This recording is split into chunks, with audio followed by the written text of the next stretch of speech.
अस्सलाम वालेकुम स्टूडेंट्स, नए क्या हाल। अच्छा स्टूडेंट, हमने क्वांटम मैकेनिक्स 1 स्टार्ट की थी, तो पीछे हमने नॉर्मलाइजेशन को देखा कि हमारे पास नॉर्मलाइजेशन है क्या, ऑर्थोगोनल है क्या, उनका असल मीनिंग क्या है, क्या उनके पीछे फिजिक्स थी।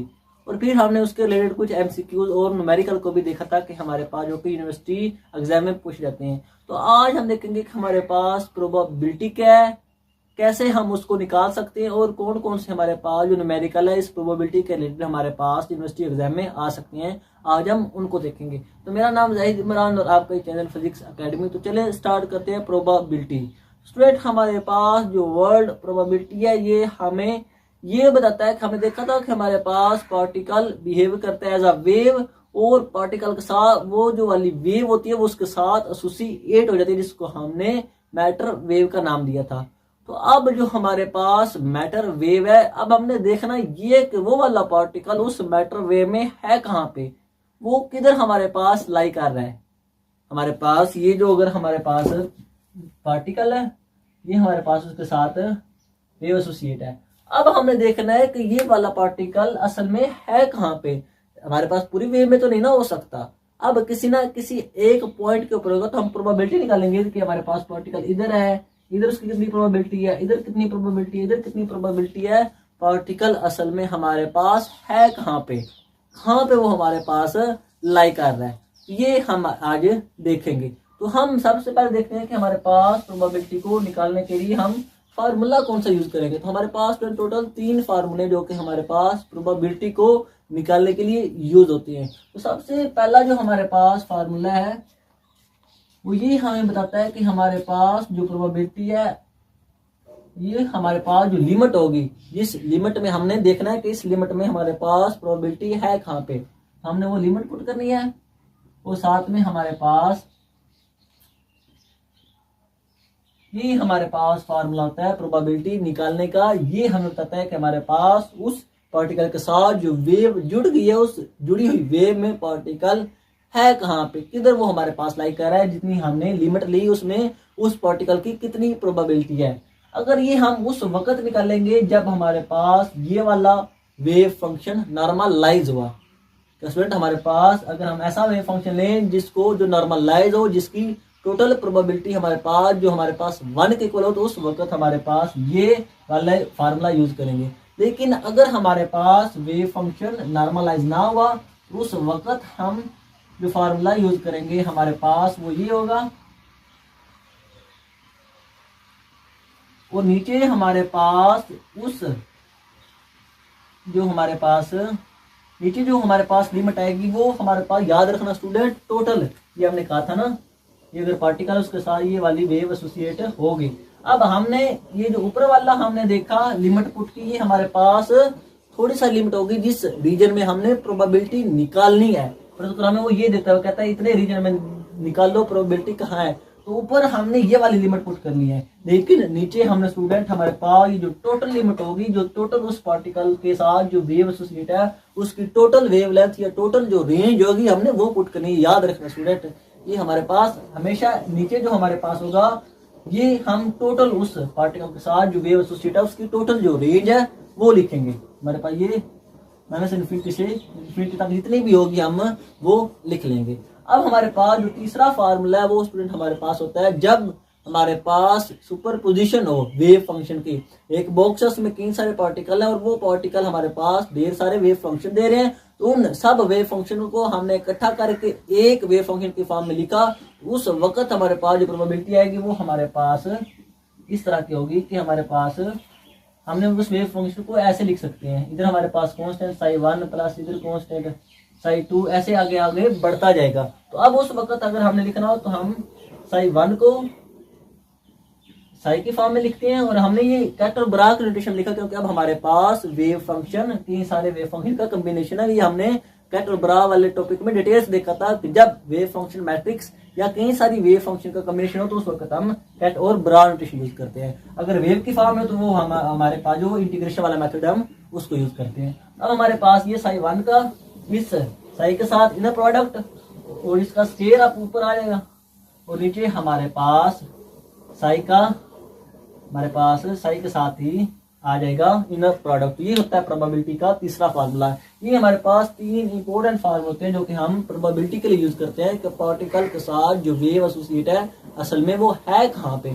तो हम जो देखेंगे हमारे पास प्रोपोजिशन वाला, जब हम देखेंगे टॉपिक हम कई सारे वेव फंक्शन को इकट्ठा करेंगे, उनको जोड़ेंगे और देन रिजल्ट देखेंगे। ये हम उस वक्त यूज करेंगे। आज हम इन हमारे पास ये 2 फार्मूले हैं, इनके रिलेटेड ही हम न्यूमेरिकल को सोल्व करेंगे। सबसे पहले हमारे पास जो न्यूमेरिकल आता है स्टूडेंट, हमारे पास सबसे पहला न्यूमेरिकल है वो कहता है कि एक वेव फंक्शन है। ये हमारे पास वो कहता है कि हमारे पास एक वेव फंक्शन है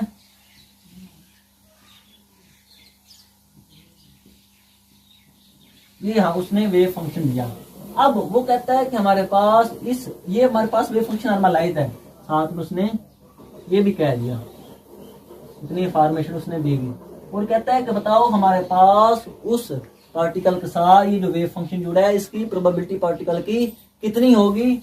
हमारे पास उसने ये हमें रीजन भी दे दिया A0 से इन्फिनिटी तक। जब हमारे पास पार्टिकल जिसका जो वेव एसोसिएट है उस रीजन में A0 से इन्फिनिटी तक, बताओ कि हमारे पास पार्टिकल कहाँ पे लाई कर रहा है उस वेव के अंदर। और ये हमारे पास नॉर्मलाइज है। जब हमें पता है कि प्रोबेबिलिटी निकालने के लिए वेव फंक्शन नॉर्मलाइज हो, सिर्फ हम एक ही देखते, नीचे वाला तो 1 होगा, टोटल प्रोबेबिलिटी 1 होती है। नॉर्मलाइज हमारे पास जब वेव फंक्शन हो तो उसकी हमारे पास जो इनर प्रोडक्ट होता है वो 1 की इक्वल होता है। नीचे वाला वैसे कैंसिल, तो हम सिर्फ ये फार्मूला यूज करेंगे ऊपर वाला कि जब हमारे पास जो पहला फार्मूला था, जब हमारे पास वेव फंक्शन नॉर्मलाइज हो तो हम ये हम लिख लेते हैं कि हमारे पास साई स्टार आ गया। ये हमारे पास ये वाला जो फार्मूला था इनिशियल से फाइनल जितनी हमें लिमिट दी गई और साई स्टार और साई हमारे पास, ये हमारे पास होता है फार्मूला प्रोबेबिलिटी का। तो साई स्टार जब हमने निकाला तो वो ये हमारे पास सेम आ जाएगा क्योंकि हमारे पास अयोटा की वैल्यू तो है कोई नहीं। तो अब जब अयोटा की तो हमारे पास साई स्टार भी इसी तरह का ही होगा। और जब हमने साई की वैल्यू पुट की तो वो भी बिल्कुल इसी तरह की होगी, 2/a√e-x/a और साथ में हमारे पास dx आ जाएगा। तो अब हमारे पास ये वाला फार्मूला बन गया, ये वाली हमारे पास प्रोबेबिलिटी बन गई। अब हमने इसको कैलकुलेट करना है स्टूडेंट। हमारे पास ये 2/a हमारे पास सिंपली आ जाएगा 2/a ऐसे आ जाएगा। और ये हमारे पास बन जाएगा e की पावर है, ये हमारे पास बेस सेम हो तो पावर ऐड हो जाती है। तो हमारे पास e और e हमारे पास सेम है तो पावर क्या बनेगी, -x/a -2x/a। Base same power student हमारे पास ऐड होगी।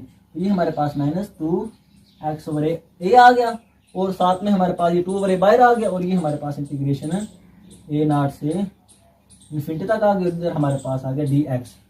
अब हमने निकालनी है इस e-2x/a की इंटीग्रेशन। तो हमें पता कि हमारे पास जो एक्सपोनेंशियल था स्टूडेंट उसकी इंटीग्रेशन बिल्कुल हम एक दफा उस वेव फंक्शन को ऐसे लिख लेते हैं, वो जो हमारे पास ये x के साथ था उसको हम नीचे लिख लेते हैं। जब हमने इसको लिखा तो स्टूडेंट हमारे पास इसकी एक दफा ऐसी आ गई x/a, ये हमने लिमिट पुट कर ली, कितनी है हमारे पास A0 से इन्फिनिटी तक है। और नीचे हमारे पास क्या रहता है जो x के साथ हो, हमारे पास -2/a आ गया और ये हमारे पास ऐसे 2/a साथ में चल रहा है। ये हमारे पास a से गया 2 से स्टूडेंट हमारे पास गया, ये हमारे पास माइनस इसके साथ आ जाएगा। जब हमने देखा कि हमारे पास अब हमने पुट करनी है लिमिट को, जब हमने ऊपर वाली लिमिट पुट की तो जब हमारे पास जो x की जगह इन्फिनिटी रखा तो ये सारा इन्फिनिटी आ गया। e-इन्फिनिटी हमारे पास होता है e-इन्फिनिटी हो गया 1/e∞, और हमारे पास ये जो 1e∞ होता है ये हमारे पास किसके इक्वल होता है 0 के। हमारे पास ये वाला जो टोटल हो जाएगा ये 0 के इक्वल हो जाएगा। तो पीछे हम ये वाली लिमिट अब पुट करेंगे।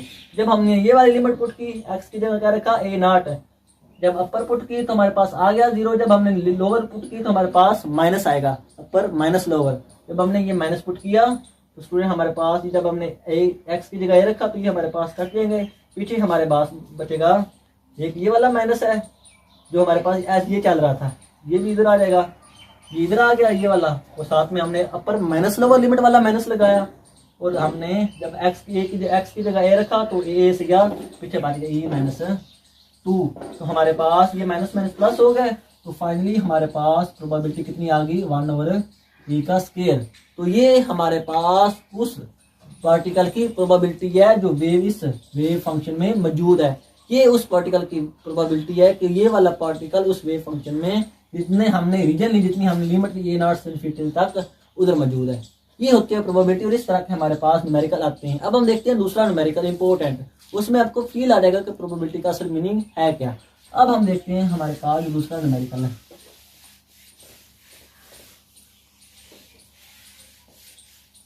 वो कहता है कि हमारे पास ये एक वेव फंक्शन है,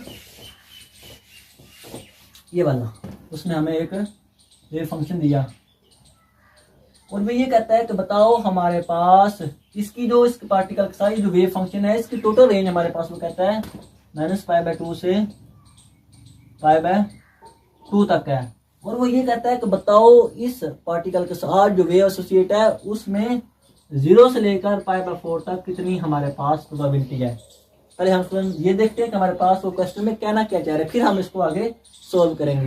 वो कहता है कि हमारे पास ये एक वेव है इस तरह की स्टूडेंट, हमारे पास ये उसकी -π/2 है, ये हमारे पास π/+2 है। वो कहता है कि इस पार्टिकल के साथ जो वेव एसोसिएट है वो इतनी सी है, इतनी उसने हमारे पास टोटल उसकी रेंज दे दी है। अब वो ये कहता है कि बताओ प्रोबेबिलिटी कितनी है 0 से π/4 तक, ये वाली, ये हमारे पास 0 से π/4 तक उसकी हमारे पास कितनी हमारे पास उसकी प्रोबेबिलिटी होगी। ये हमारे पास तकरीबन वो इधर बनेगा। तो अब हमने देखना है कि टोटल उसकी रेंज जो पार्टिकल के साथ वेव एसोसिएट हुई वो इस तरह की हुई, मतलब कि इतनी हमारे पास वो वेव है इस पार्टिकल के साथ जो वेव फंक्शन ये वाला दिया गया है। अब वो ये कहता है कि आपने जो प्रोबेबिलिटी बतानी है वो इधर से लेकर इधर तक तकरीबन π/4 तक बतानी है कि इस इतने से रीजन में टोटल तो हमारे पास प्रोबेबिलिटी 1 होगी ना, हमारे पास टोटल प्रोबेबिलिटी इधर से लेकर इधर तक 1 होगी, लेकिन उसने हमारे पास इतना सा पूछा है कि इतने से रीजन में हमारे पास पार्टिकल की कितनी प्रोबेबिलिटी है। टोटल तो 1 होगी, अब हमने इतने से रीजन में देखनी है। अब हम देखते हैं कि हमारे पास इतने से रीजन में कितनी प्रोबेबिलिटी पार्टिकल की आएगी। तो स्टूडेंट अब हम ये हमारे पास ऐसे स्टेटमेंट मौजूद है। अब हमने फार्मूला निकाला है कि पहले हमने वेव फंक्शन को नॉर्मलाइज करना है। हमें पता है कि वेव फंक्शन हमारे पास जब नॉर्मलाइज ना हो तो हम ये वाला फार्मूला यूज करते हैं, ऊपर हम वो लिमिट लिखते हैं जितनी हम उसने पूछा हो कि आपने इतने रीजन में प्रोबेबिलिटी फाइंड करनी है, हम वो वाला लिखते हैं। और ये हमारे पास और नीचे हमारे पास जो टोटल हमारे पास उस वेव की हमारे पास रेंज होती है ये वाली, वो वाली हम लिमिट लिखते हैं और हमारे पास ये भी ऐसे आ जाता है। तो अगर हमारे पास ये वाला नॉर्मलाइज हुआ तो फिर तो हमारे पास आ जाएगा कि जो हमारे पास ये वाला था, फिर हम ये वाला फार्मूला यूज करेंगे। अगर ये नॉर्मलाइज हुआ मतलब कि ये किसके इक्वल हुआ 1 के, तो फिर जब हमारे पास ये वाला 1 के इक्वल हुआ तो उस वक्त हमारे पास सिंपली ये वाला फार्मूला आ जाएगा। तो अब हम पहले इसको नॉर्मलाइज बनाते हैं ताकि नीचे वाला कैंसिल हो जाए, सिर्फ हम ये फार्मूला यूज करें। सबसे पहले हम इस वेव फंक्शन को क्या करते हैं, नॉर्मलाइज बनाते हैं। तो अब हमें इसको क्या करना है, नॉर्मलाइज बनाना, तो ये 1 के इक्वल आ जाएगा, तो पीछे हमारे पास सिंपली ये वाला फार्मूला बचेगा जो हमने लिमिट, ये हमारे जो रेंज है उस रेंज में हम पार्टिकल की प्रोबेबिलिटी फाइंड कर लेंगे। अब हमारे पास नॉर्मलाइज बनाते हैं, तो हमने क्या कहा कि -π/2 से π/2 और साथ में हम इसको एक कांस्टेंट के साथ मल्टीपल कर लेते हैं नॉर्मलाइज बनाने के लिए। हमने पीछे डिटेल्स देखा था कि जब वेव फंक्शन को नॉर्मलाइज बनाना तो हम उसको एक के साथ मल्टीपल कर देते हैं। अब हमारे पास ये वाला वेव फंक्शन होगा जो कि नॉर्मलाइज होगा। अब हमने इसकी ए की वैल्यू निकालनी है। स्टूडेंट हमारे पास ये जो ए की वैल्यू होगी हमने ये वैल्यू पुट करनी है, हमने साई स्टार और साई लेना है, तो हमारे पास साई स्टार भी इसका यही आ जाएगा और हमारे पास ये भी ऐसे साई आ गया और ये किसके इक्वल है 1 के। हमने कहा कि जब ये वाला वेव फंक्शन होगा तो वो 1 के इक्वल होगा, इसीलिए तो हमने इसके साथ ए मल्टीपल किया। जब हमने ए साइज के साथ मल्टीपल कर दिया हमारे पास ये क्या बन गया ए स्क्वायर और ये हमारे पास कोस स्क्वायर का फार्मूला हो जाएगा 1 plus cos 2 angle divided by 2 और ये हमारे पास इंटीग्रेशन, ये हमारे पास डी एक्स आ जाएगा। अब हमने इंटीग्रेशन हमारे पास कितनी है -π/2 से लेकर π/2 से लेकर, तो अब हमारे पास ये a स्क्वायर 2 ऐसे साथ में आ जाएगा, हमारे पास ये a स्क्वायर ओवर 2 साथ में आ गया। ये हमारे पास कितना आ जाएगा 1 की इंटीग्रेशन क्या होगी स्टूडेंट, हमारे पास x, ये हमारे पास π/2 और ये हमारे पास -π/2, ये हमारे पास प्लस आ जाएगा दोबारा ए स्क्वायर ओवर 2 इसके साथ मल्टीपल हो जाएगा। और cos 2 एंगल की इंटीग्रेशन होती है sin 2 एंगल, और जो एंगल के साथ वो नीचे आ जाता है, हमारे पास ये आ जाएगा sin 2 एंगल, और नीचे 2 आ गया। ये हमारे पास लिमिट आ गई -π/2 से π/2। तो स्टूडेंट जब हम ये वाली लिमिट इधर पुट करेंगे एंगल की जगह, तो π/2 2 से कैंसिल हो जाएगा, और हमारे पास जो sin π होता है और sin -π वो हमारे पास किसके इक्वल होता है, 0 का। तो ये वाला सारा हमारे पास 0 के इक्वल आ जाएगा, और ये किसके इक्वल है, 1 के। ये हमारे पास अब आ जाएगा a स्क्वायर ओवर 2। अब हमने पुट की π/2 और upper limit minus lower limit. जब अपर लिमिट पुट की तो वो π/2 माइनस माइनस प्लस होगा, तो वो भी हमारे पास π/2 मिलकर पाई बन जाएगा, और ये हमारे पास किसके है, 1 के। तो फाइनली यहाँ से हमारे पास जो a की वैल्यू आएगी वो हमारे पास होगी, ये ऊपर क्या कर 2/π का अंडर रूट। ये हमारे पास उस a की वैल्यू होगी जो कि हमने पुट करनी है, क्योंकि ये π/2 माइनस माइनस प्लस π/2 पाई बन गया। ये हमारे पास 2 ऊपर जाकर मल्टीपल होगा, ये पाई हमारे पास नीचे डिवाइड होगा। ए स्क्वायर का हम अंडर रूट लेंगे तो हमारे पास आ जाएगा a 2/π का अंडर रूट। ये हमारे पास इस a की वैल्यू है। और अब हमारे पास ये वाला जो वेव फंक्शन है, ये हमारे पास क्या है, नॉर्मलाइज है। ये हमारे पास क्या है, नॉर्मलाइज है। अब हमने सिंपली ये वाला हमारे पास फार्मूला आ जाएगा प्रोबेबिलिटी निकालने का। तो अब हम ये वाला फार्मूले में वैल्यू पुट करते हैं। हम देखेंगे कि हमारे पास उस छोटे से रीजन में हमारे पास पार्टिकल की कितनी हमारे पास प्रोबेबिलिटी है। देखा स्टूडेंट, जब हमने नीचे वाला किया तो हमने लिमिट ये वाली निकाल ली -π/2 से π/2 तक टोटल लिमिट, तभी वो नॉर्मलाइज है, तभी वो हमारे पास टोटल 1 के इक्वल है। अब हमने वो वाला रीजन लेना जितने में हमारे पास उसने पूछी है। जब हम ये वाली लिमिट पुट करेंगे इधर, तो हमारे पास हम ये वाले तो बिल्कुल उसी तरह करना, बस लिमिट का ही फर्क था ना, बाकी तो सारा हमारे पास सेम था। तो हमारे पास ये क्या आ जाएगा, हमारे पास a cos x और a cos x a square cos x हो जाएंगे। फिर हम वो फार्मूला पुट किया, हमारे पास आ जाएगा 2/π, क्योंकि स्टूडेंट हमारे पास अब ये है, एक दफा ये लिखा, फिर हमारे पास इसका साई लिखा, तो हमारे पास cos स्क्वायर आ गया। और ये हमारे पास 2/π हमारे पास क्या बन गया, 2/π। ये हमने लिख लिया, और cos स्क्वायर x और इंटीग्रेशन हमारे पास कितनी है, 0 से लेकर π/4 था, और ये हमारे पास dx। अब हमारे पास इसकी हमने वैल्यू पुट करनी है, तो ये 2/π बाहर आ जाएगा। ये हमारे पास 1 plus cos 2 angle divided by 2, ये हमारे पास इंटीग्रेशन आ गई। कितनी हमारे पास स्टूडेंट होगी, 0 से π/4 तक, और ये हमारे पास आ गया dx। अब हमारे पास ये जो अलग अलग लिखेंगे तो हमारे पास ये 2π ऐसे ही आ जाएगा, और 1 और 2 हमारे पास इसके साथ हम लिख लेते हैं। एक उसमें हमारे पास ये 2/π है ना, एक हमारे पास ये 1/2 आ जाएगा, 1/2 लिख लिया। और साथ में हमारे पास 1 की इंटीग्रेशन क्या होगी, x, लिमिट हमारे पास कितनी है, π/4 से 0, और साथ में हमारे पास प्लस दोबारा आ गया। ये वाला 2/π फिर लिखा हमने, ये वाला 1/2 दोबारा लिखा। ये हमारे पास cos 2 एंगल की इंटीग्रेशन हमारे पास होगी sin 2 एंगल, और एंगल के साथ जो होगा वो हम नीचे बिल्कुल उसी तरह लिखेंगे।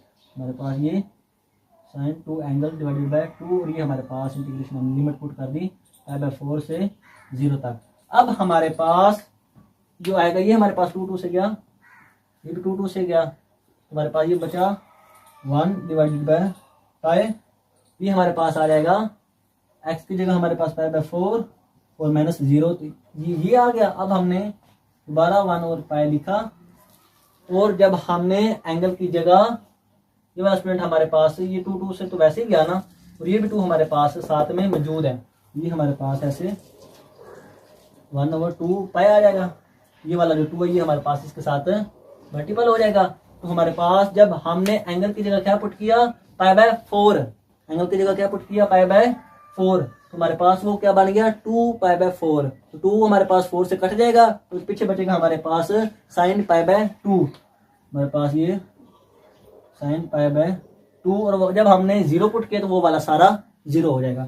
ये हमारे पास फाइनली उस पार्टिकल की प्रोबेबिलिटी आ गई। तो ये हमारे पास π से गया, पीछे बचा हमारे पास 1/4, ये हमारे पास प्लस ये हमारे पास में सारा किसके इक्वल होता है, साइन पाई बाय 2 1 के इक्वल होता है, ये 90 होता है। ये हमारे पास आ गई 1/2 पाई। तो जब हमने स्टूडेंट इसको सोल्व किया तो हमारे पास जो प्रोबेबिलिटी आई वो हमारे पास 0.4 और मतलब के 40% प्रोबेबिलिटी आई। क्या मतलब कि हमारे पास वो जो पार्टिकल के साथ ये रेंज थी पार्टिकल उसकी वेव की, ये वाली इधर -π/2 और इधर हमारे पास π/2।